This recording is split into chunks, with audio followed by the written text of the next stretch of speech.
The legacy of Thomas Jefferson is a fascinating and complicated discussion. And it's a very, very important discussion to understanding the founding, to understanding who we are, and to an attempt to understand who this complicated and fascinating man was. Jefferson is a multifaceted, incredibly talented man. He seems that anything that he kind of puts his weight behind, he can be successful at. But he can be very awkward in that success. He's awkward in relationship. He's awkward in personal interaction, which can be seen throughout his relationship with a lot of the founders. He has a turbulent relationship with John Adams. He has a historically volatile relationship with Alexander Hamilton, and he at the end of his life was not on speaking terms with George Washington, and George Washington had been greatly offended by Jefferson.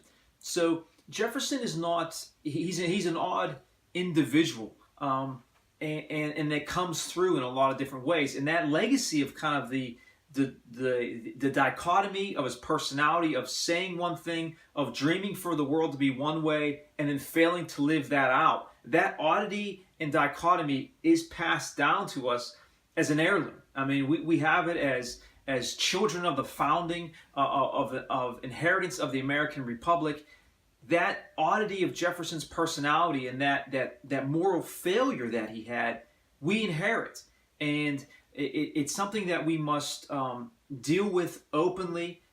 We must shine a light upon it, and we must have an open discussion about it. Unfortunately, Jefferson's become kind of a linchpin and kind of an argument where in one quick step you go from, let's get rid of a statue of Robert E. Lee, we might as well take the one out of Jefferson. Well, wait a minute here. Why are we moving that with Jefferson? Well, he had slaves.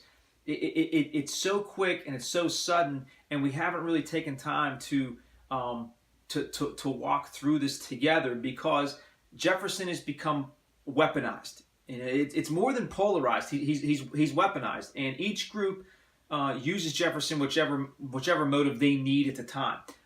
If they need to make a point about America being racist from the founding and corrupt from the founding, so everything from that era should be thrown in the dustbin of history. Let's use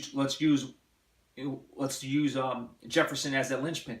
But when they attack Jefferson in that way, they fail to look at the whole body of his work. They fail to look at the discussions that he was having and rolling over. Jefferson, the famous quote of Jefferson of, slavery is like holding a wolf, a wolf by the ears. You dare not let go and you dare not look away. That's somebody wrestling with somebody. I mean, the terminology is vividly describing a wrestling. He doesn't know what to do. He knows that it's wrong. He knows that he must stop. But for some reason that we don't know, that history has not passed that on to us, study has not revealed it. There's different theories, different philosophies, but it's not clear cut on why he failed to follow through. And he knew he failed to follow through. But I think this is what adds a dimension to the legacy of Jefferson that I personally can relate to, and I think that all of us can relate to, is he failed. He had a moral failing. He failed to do what was right. And that makes him a little bit more interesting to me. I don't enjoy studying slavery. I don't enjoy some of his comments that he says about African slaves that are quite frankly uncomfortable. They make me cringe.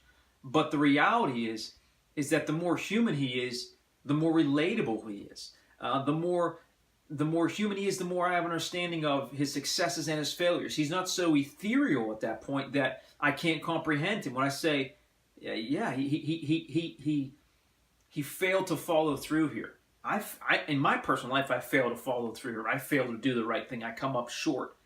And that makes Jefferson a little bit more real, a little bit more honest, and it adds another dimension to his legacy that I think we all can relate upon. But we need to focus on the truth when we study Jefferson, and not search for things that we want to attack each other to make a very, very temporal, quick political gain.